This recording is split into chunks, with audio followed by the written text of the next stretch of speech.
Hello കൂട്ടുകാരെ, എല്ലാവർക്കും എൻ്റെ പുതിയൊരു വീഡിയോയിലേക്ക് സ്വാഗതം. നമ്മൾ ഇന്ന് എക്സ്പ്ലെയിൻ ചെയ്യാൻ പോകുന്നത് ഗേൾ ഇൻ ദി ബേസ്മെന്റ് എന്ന് പറയുന്ന മൂവിയാണ്. ജർമ്മനിയിൽ സംഭവിച്ച ഒരു യഥാർത്ഥ കഥയെ ആസ്പദമാക്കിയാണ് ഈ മൂവി എടുത്തിരിക്കുന്നത്. മൂവിയുടെ തുടക്കത്തിൽ രണ്ടുപേർ ചേർന്ന് ഒരു ചെറിയ പെൺകുട്ടിയെ ഹോസ്പിറ്റലിൽ എത്തിക്കാൻ ശ്രമിക്കുകയാണ്. ആ പെൺകുട്ടിക്കാണെങ്കിൽ ശ്വാസം എടുക്കാനേ സാധിക്കുന്നുണ്ടായിരുന്നില്ല. എന്നാൽ ഇതിന്റെ ആ കൂടെയുള്ള വ്യക്തി പറയുന്നുണ്ട് ഇവിടെ നടന്ന കാര്യങ്ങളൊന്നും പുറത്തു പറയാൻ പാടില്ല എന്ന്. പിന്നീട് നമ്മളെ കാണിക്കുന്നത് 20 വർഷം മുമ്പുള്ള ഒരു ഫ്ലാഷ് ബാക്ക് ആണ്. മുൻപ് കണ്ട രണ്ട് വ്യക്തികളെയും നമുക്കിവിടെ കാണാൻ സാധിക്കും. നമ്മുടെ ഹീറോയിന്റെ പേര് സാറ എന്നാണ്. സാറയ്ക്ക് അച്ഛനും അമ്മയും അനുജത്തിയും ഉള്ളത്. അവരങ്ങനെ ഡിന്നർ ഒക്കെ കഴിച്ച് സന്തോഷമായിരിക്കുകയാണ്. അതിന്റെ ഇടയിൽ സാറ പെട്ടെന്ന് എണീറ്റ് പോകുന്നു. നീ എങ്ങോട്ടാ പോകുന്നതെന്ന് അയാൾ ചോദിക്കുമ്പോൾ അവൾ പറയുന്നുണ്ട് ഞാൻ ഇന്നൊരു പാർട്ടിക്ക് പോവുകയാണ്. അവളുടെ അച്ഛൻ അതത്ര ഇഷ്ടപ്പെട്ടില്ല. പോകണ്ട എന്ന് അയാൾ പറയുന്നു. എന്നാൽ ആകെ ദേഷ്യം വന്ന് അവളാണെങ്കിൽ റൂമിലേക്ക് കയറി പോകുന്നു. എന്നിട്ട് രാത്രി ആരും കാണാതെ ബോയ് ഫ്രണ്ടിനോടൊപ്പം പാർട്ടിക്ക് പോകും. അടുത്ത ദിവസം രാവിലെയാണ് അവൾ വീട്ടിലേക്ക് വരുന്നത്. വീട്ടിലേക്ക് വന്നപ്പോൾ ഇയാളാണെങ്കിൽ വാതിക്കൽ തന്നെ ഇരിപ്പുണ്ടായിരുന്നു. അവളോട് ദേഷ്യപ്പെടാൻ തുടങ്ങി. നീ എന്താണ് ഞാൻ പോകണ്ട എന്ന് പറഞ്ഞിട്ടും എന്നെ അനുസരിക്കാത്തത്? ഇതെന്തൊരു കഷ്ടോ, എന്റെ കാര്യം ഞാൻ നോക്കിക്കോളാം എന്ന് പറഞ്ഞ് അവൾ റൂമിലേക്ക് പോകുന്നു. അടുത്ത ദിവസം രാവിലെ അവൾ അവളുടെ അമ്മയോടും സിസ്റ്ററിനോടും പറയുന്നുണ്ട് തനിക്കൊരു ബോയ് ഫ്രണ്ട് ഉണ്ട്. 18 വയസ്സായതിനു ശേഷം ഞാൻ അവനോടൊപ്പം പോകാനാണ് തീരുമാനിച്ചത്. എന്നിട്ടാണെങ്കിൽ ഇവരുടെ അച്ഛന്റെ സ്വഭാവത്തെ കുറിച്ചൊക്കെ അവരിങ്ങനെ സംസാരിച്ചുകൊണ്ടിരിക്കും. അങ്ങനെ അവളുടെ അമ്മയും സിസ്റ്ററും അവളും ഇങ്ങനെ സംസാരിച്ചുകൊണ്ടിരിക്കുന്നതൊക്കെ ഈ മനുഷ്യനാണെങ്കിൽ പുറത്തുനിന്ന് ഇങ്ങനെ കേട്ടോണ്ടിരിക്കുകയാണ്. അങ്ങനെ അയാൾക്കാകെ ദേഷ്യം വന്നിട്ട് അയാൾ നേരെ ബേസ്മെന്റിലേക്ക് ഇറങ്ങിപ്പോകും. ബേസ്മെന്റിലെത്തി അയാളാണെങ്കിൽ എന്തൊക്കെയോ പ്ലാനൊക്കെ എക്സിക്യൂട്ടീവ് ചെയ്തിട്ട് നേരെ മുകളിലേക്ക് കയറി വരും.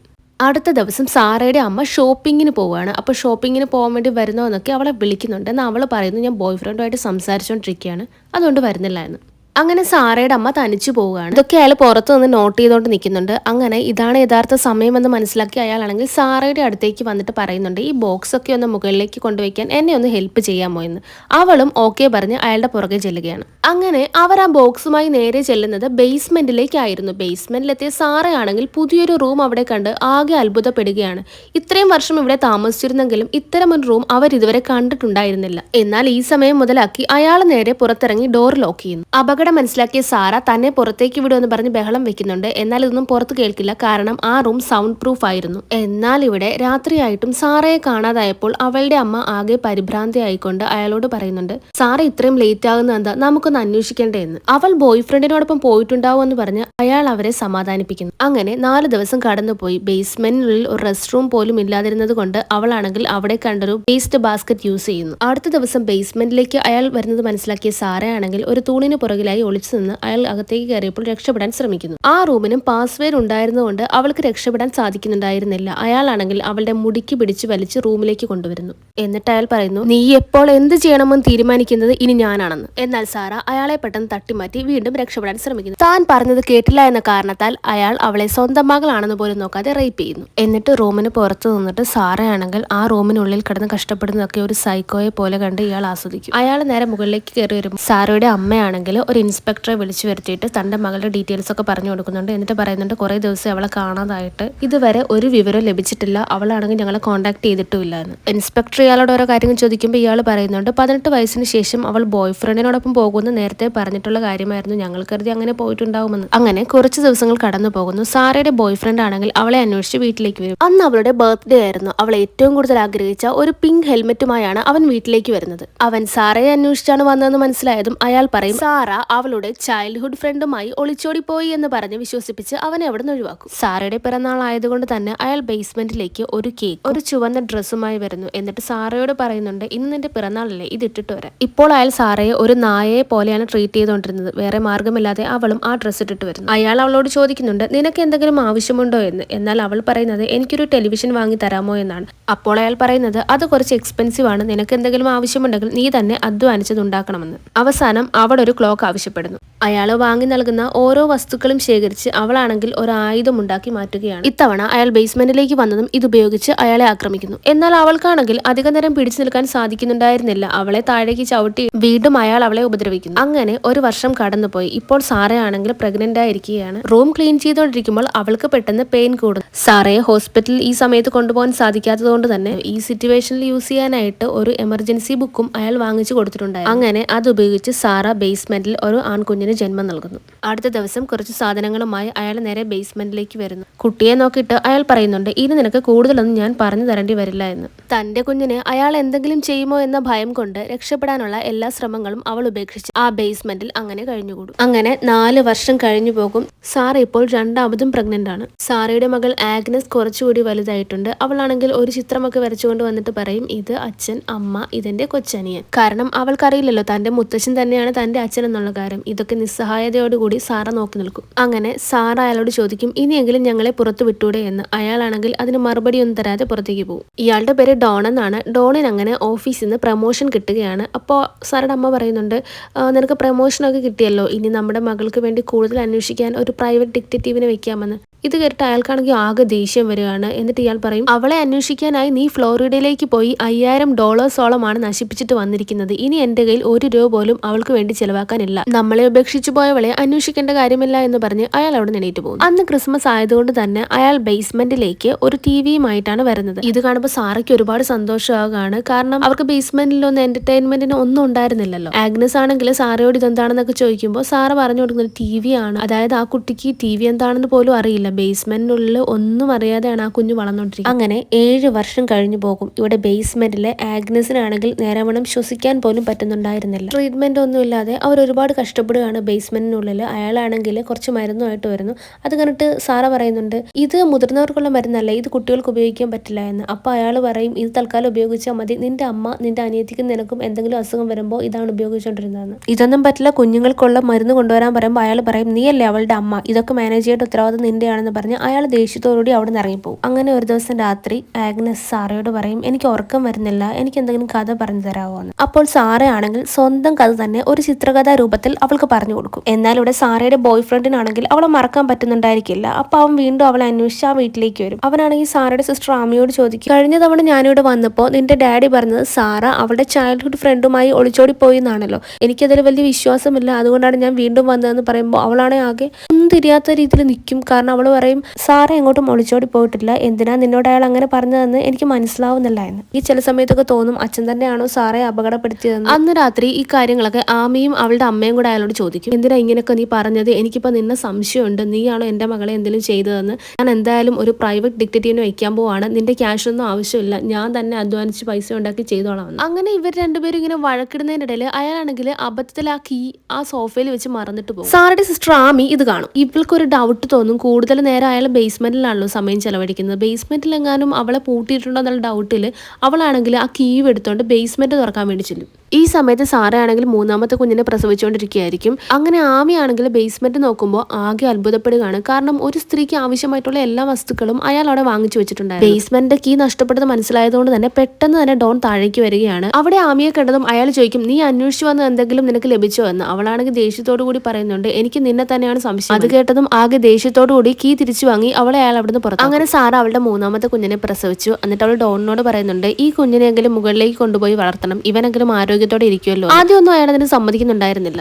ഈ കുഞ്ഞ് ബേസ്മെന്റിൽ തന്നെയാണ് വളരുന്നതെങ്കിൽ എനിക്ക് നിന്നോടൊപ്പം ചെലവഴിക്കാൻ സമയമുണ്ടാകില്ല, അതേസമയം അവൻ മുകളിലാണ് വളരുന്നതെങ്കിൽ നിന്നോടൊപ്പം ബാക്കിയുള്ള സമയം എനിക്ക് ചെലവഴിക്കാൻ സാധിക്കുമല്ലോ എന്ന്. അയാൾ അത് സമ്മതിക്കുന്നു. എല്ലാവരും ഉണരുന്നതിന് മുമ്പ് അതിരാവിലെ തന്നെ അയാൾ ആ കുഞ്ഞിനെ കൊണ്ടുവന്ന് ബാൽക്കണിയിൽ വെക്കുന്നു. കുഞ്ഞിന്റെ ശബ്ദം കേട്ടതും സാറയുടെ അമ്മ വീടിന് പുറത്തേക്ക് വരുന്നു. കുഞ്ഞിനെ കണ്ടതും അവർക്കാകെ അത്ഭുതം തോന്നി, ആരായിരിക്കും ഈ കുഞ്ഞിനെ ഇവിടെ കൊണ്ട് വെച്ചത്. എന്നാൽ കുഞ്ഞിനോടൊപ്പം കണ്ട ആ ലെറ്റർ വായിച്ചപ്പോൾ അവർക്ക് മനസ്സിലായി അത് സാറയുടെ കുഞ്ഞാണെന്നും. ഇപ്പോൾ എനിക്ക് ഈ കുഞ്ഞിനെ എന്നോടൊപ്പം വളർത്താൻ സാധിക്കില്ല, ഒരു ദിവസം ഞാൻ തിരിച്ചു വരും, അതുവരെ അമ്മ ഈ കുഞ്ഞിനെ നോക്കണമെന്ന് പറഞ്ഞാണ് ആ ലെറ്റർ ഉണ്ടായിരുന്നത്. അത് കണ്ടതും അവർക്ക് ഒരുപാട് സന്തോഷമായി. കാരണം ഇത്രയും നാളും സാറയെ പറ്റി അന്വേഷിക്കുന്നുണ്ടെങ്കിലും വിവരങ്ങളൊന്നും ലഭിച്ചിരുന്നില്ല. സാറ ജീവനോടെ ഉണ്ടെന്നുള്ള തെളിവ് ലഭിച്ചതും അവർക്ക് ഒരുപാട് സന്തോഷമാകുന്നു. സാറയുടെ അമ്മ അയാളെ വിളിച്ച് ഈ കാര്യങ്ങളൊക്കെ പറയുമ്പോൾ അയാളാണെങ്കിൽ ഒന്നും അറിയാത്തതുപോലെ നിൽക്കുന്നു. എന്നാൽ അവിടുന്ന് രക്ഷപ്പെടാം എന്ന പ്രതീക്ഷയോടുകൂടി സാറ അവളുടെ അമ്മ കാണാനായി കൂടയ്ക്കുള്ളിൽ തന്നെ ചെറിയൊരു ലെറ്ററും ഉണ്ടായിരുന്നു. തന്നെ ബേസ്മെന്റിനുള്ളിൽ പൂട്ടിയിട്ടിരിക്കുകയാണെന്നാണ് അതിൽ അവൾ എഴുതിയിട്ടുണ്ടായിരുന്നത്. എന്നാൽ സാറയുടെ കഷ്ടകാലത്തിന് അതെടുത്ത് വായിക്കുന്നത് അയാളും. ഇത് വായിച്ച ഉടനെ ദേഷ്യത്തോടെ അയാൾ നേരെ ബേസ്മെന്റിലേക്ക് വരുന്നു. എന്നിട്ട് അവളെ വീണ്ടും ഉപദ്രവിക്കുന്നു. അങ്ങനെ 14 വർഷങ്ങൾ കഴിഞ്ഞു പോയി. ഇപ്പോൾ ആഗ്നസ് ആണെങ്കിൽ ഒരു ടീനേജ് പെൺകുട്ടിയായി മാറിയിരിക്കുന്നു. ഇവിടെ സാറയാണെങ്കിൽ അവളുടെ മകന്റെ മുടിയൊക്കെ മുറിച്ചു കൊടുത്തോണ്ടിരിക്കുകയാണ്. അയാളാണെങ്കിൽ ആഗ്നസിന് ലിപ്സ്റ്റിക്കും മറ്റ് കോസ്മെറ്റിക്സ് ഐറ്റംസും ഒക്കെ വാങ്ങിച്ചു കൊടുക്കുന്നു. അവളാണെങ്കിൽ അതൊക്കെ ഇട്ട് അയാളുടെ മുന്നിലേക്ക് വന്ന് നിൽക്കുകയാണ്.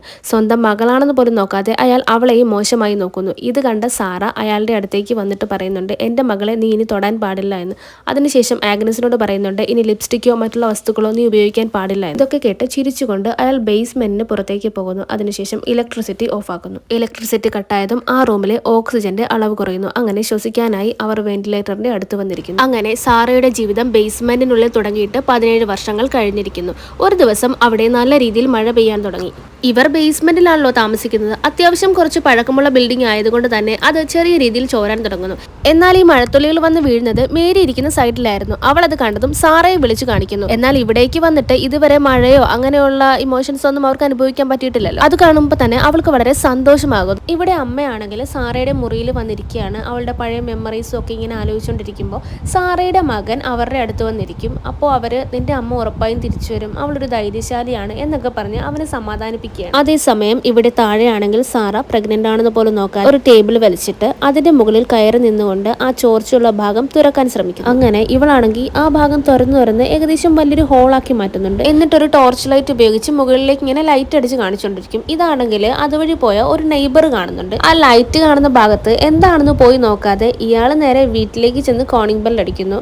കഷ്ടകാലത്തിന് ഡോറ് വന്ന് തുറക്കുന്നതാണെങ്കിൽ ഈ ഡോൺ ആയിരുന്നു. ഡോണിനോട് അയാൾ പറയുന്നുണ്ട് ബേസ്മെന്റിന് എന്തെങ്കിലും പ്രോബ്ലം ഉണ്ടോ, കുറച്ചു നേരമായിട്ട് ആ ഭാഗത്തുനിന്ന് ലൈറ്റ് പുറത്തേക്ക് വരുന്നുണ്ടെന്ന്.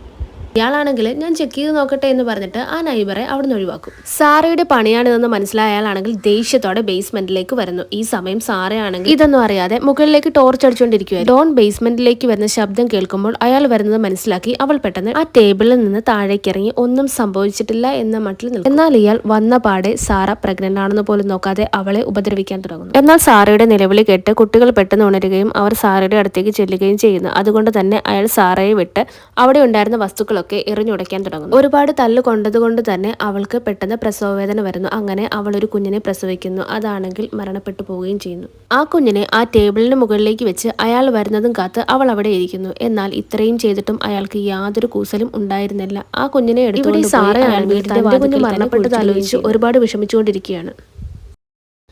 ഇതൊന്നും സംഭവിക്കാത്ത മാതിരി അയാൾ ബേസ്മെന്റിലേക്ക് വന്ന് തന്നോടൊപ്പം സമയം ചെലവഴിക്കാൻ സാറയോട് ആവശ്യപ്പെടും. എന്നാൽ സാറ പറയും താനിപ്പോൾ ടയേർഡാണെന്ന്. അപ്പൊ ഈ കുട്ടികളാണെങ്കിൽ അവിടെ നിന്ന് എഴുതുമായിരിക്കും. ഈ TV ഒക്കെ വന്നതോടുകൂടി അവർ പുറം ലോകം ഇങ്ങനെയാണ്, അല്ലെങ്കിൽ പുറം ലോകത്ത് കുട്ടികളൊക്കെ സ്കൂളിൽ പോകും, അതൊക്കെ മനസ്സിലാക്കുമ്പോൾ ആ കുട്ടികൾക്കും പുറത്തേക്ക് പോകണമെന്നൊരു ആഗ്രഹമൊക്കെ മനസ്സിലിങ്ങനെ വരുന്നുണ്ടായിരുന്നു. അപ്പോൾ അവരയാളോട് ഇങ്ങനെ പറയും ഞങ്ങളെ എപ്പോഴാണ് പുറത്തേക്ക് കൊണ്ടുപോകാൻ ചോദിക്കും. നിങ്ങൾ ഇനിയും പുറത്ത് പോകണമെങ്കിൽ 2 വർഷത്തോളം കാത്തിരിക്കേണ്ടി വരുമെന്ന് ഈ ഡോൺ അവരോട് പറയും. ഇത് കേൾക്കുമ്പോൾ ആ കുട്ടികൾക്ക് ആകപ്പാട് നിരാശയും വിഷമമൊക്കെ ഉണ്ടാവും. ആ ചെറിയ കുട്ടിയാണെങ്കിൽ ദേഷ്യത്തോടു കൂടി പറയും ഇനിയും 2 വർഷം കാത്തിരിക്കാനൊന്നും പറ്റില്ല, എന്തുകൊണ്ടാണ് ഞങ്ങൾക്ക് മാത്രം ഇങ്ങനെ ഒരു അവസ്ഥ എന്ന് ചോദിക്കും. അങ്ങനെ കുട്ടികൾ ഇങ്ങനെ തുടരെ ചോദ്യം ചോദിക്കുമ്പോൾ അയാൾക്കാണെങ്കിൽ ആകെ ദേഷ്യം വരുന്നുണ്ട്.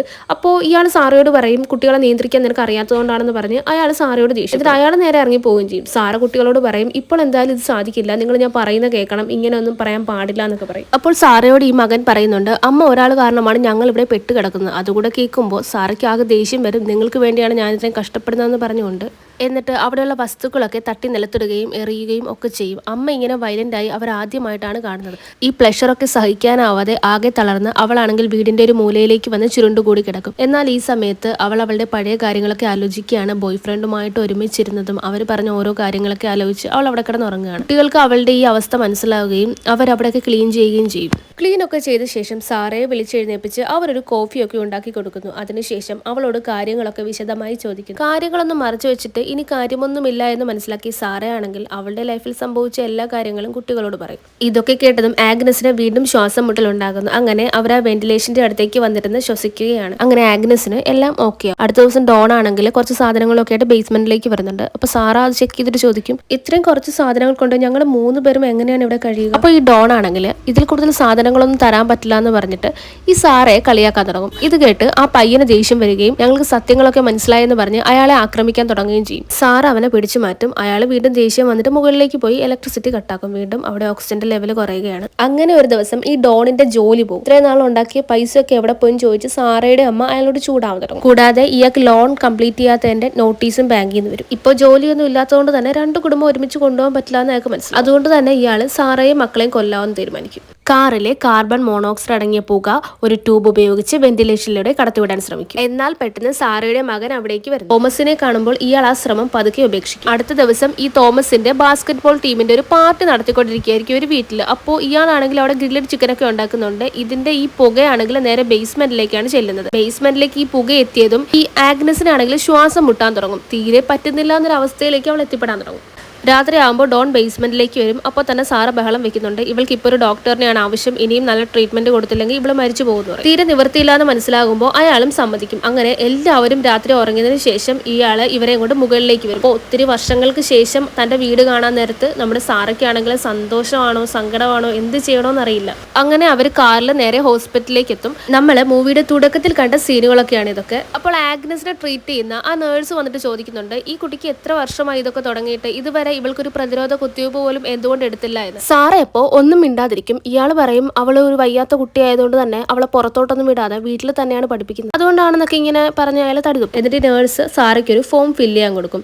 ഇനി ഇതിലെന്തെങ്കിലും എഴുതി വെച്ചാലേ ഇവളെന്ന് കരുതി അയാൾ ആ ഫോം അവളുടെ കയ്യിൽ നിന്ന് വാങ്ങിയിട്ട് ഫില്ല് ചെയ്യാൻ തുടങ്ങും. ഫോം ഫില്ല് ചെയ്തുകൊണ്ടിരിക്കുന്ന ഇടയ്ക്ക് അയാൾക്കൊരു കോൾ വരും. അയാൾ കോൾ എടുത്ത് സംസാരിച്ചുകൊണ്ടിരിക്കും. അപ്പോൾ സാറയോട് പറയുന്നുണ്ട് ഇവിടുന്ന് എങ്ങോട്ടും എണീറ്റ് പോകരുത്. അയാളുടെ ശ്രദ്ധ ഫോണിലേക്കാണെന്ന് മനസ്സിലാക്കിയ സാറ കുറച്ച് വെള്ളം എടുത്ത് ഫോമിലേക്ക് ഒഴിക്കും. ഫോം നനഞ്ഞതുകൊണ്ട് തന്നെ അയാൾക്ക് ദേഷ്യം വരാൻ തുടങ്ങും. അയാൾ നേരെ ഫോം മേടിക്കാനായിട്ട് പോകും. ഈ സമയത്ത് സാറ അവിടെ നിന്ന് എണീക്കും. കാരണം ഇനി ഇരുന്ന് കഴിഞ്ഞാൽ രക്ഷപ്പെടാൻ പറ്റില്ല എന്ന് അവൾക്കറിയാം. ഫോമിന് വേണ്ടി കൗണ്ടറിൽ നിൽക്കുമ്പോഴും അയാൾ സാറയെ തന്നെ ശ്രദ്ധിക്കുന്നുണ്ടായിരുന്നു. എന്നാൽ ആഗ്നസിനെ ട്രീറ്റ് ചെയ്ത ആ നഴ്സ് അവിടെ ആരോടോ സംസാരിച്ചുകൊണ്ട് നിൽക്കുന്നുണ്ടായിരുന്നു. അവർ അവിടുന്ന് പോകാൻ തുടങ്ങുന്നു എന്ന് മനസ്സിലാക്കിയ ഉടനെ തന്നെ സാറ എണീറ്റ് അവരുടെ പുറകെ ചെല്ലുന്നു. അപകടം മനസ്സിലാക്കി ഇയാളാണെങ്കിൽ സാറ എന്ന് വിളിച്ചുകൊണ്ട് അവളുടെ പുറകെ ചെല്ലുന്നുണ്ട്.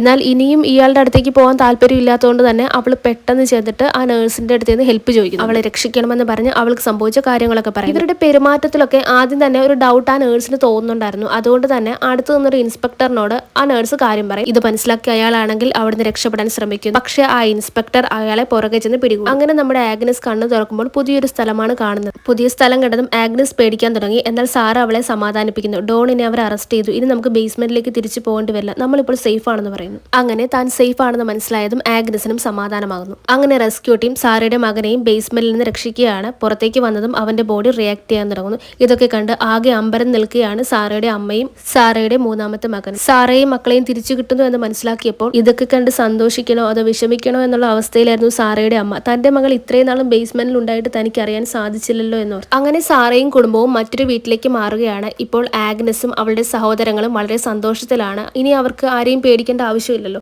ഇപ്പോൾ സാറയും സമാധാനത്തോടുകൂടി അവളുടെ അമ്മയും അനിയത്തിയുമായി പുറം ലോകത്തെ കാഴ്ചകളൊക്കെ കണ്ട് സന്തോഷത്തോടുകൂടി ഇരിക്കുകയാണ്. പെട്ടെന്ന് അവിടേക്ക് ആരോ വരുന്നുണ്ട്. വണ്ടിയുടെ ശബ്ദം കേട്ടതും അവൾ ആ ഭാഗത്തേക്ക് നോക്കുന്നു. അത് അവളുടെ ബോയ് ഫ്രണ്ട് ആയിരുന്നു. അവനെ കണ്ടതും അവൾക്ക് എന്ത് ചെയ്യണമെന്നറിയില്ല. കാരണം ഒരുപാട് വർഷമായിട്ട് ഇവർ കാണുന്നുണ്ടായിരുന്നില്ലല്ലോ. അവൻ അവളോട് പറയുന്നുണ്ട്, ഞാൻ ഇത്രയും വർഷം നിന്നെ കാത്തിരിക്കുകയായിരുന്നു എന്ന് പറഞ്ഞ് അവൻ ആ പഴയ പിങ്ക് ഹെൽമെറ്റ് അവൾക്ക് നൽകുന്നു.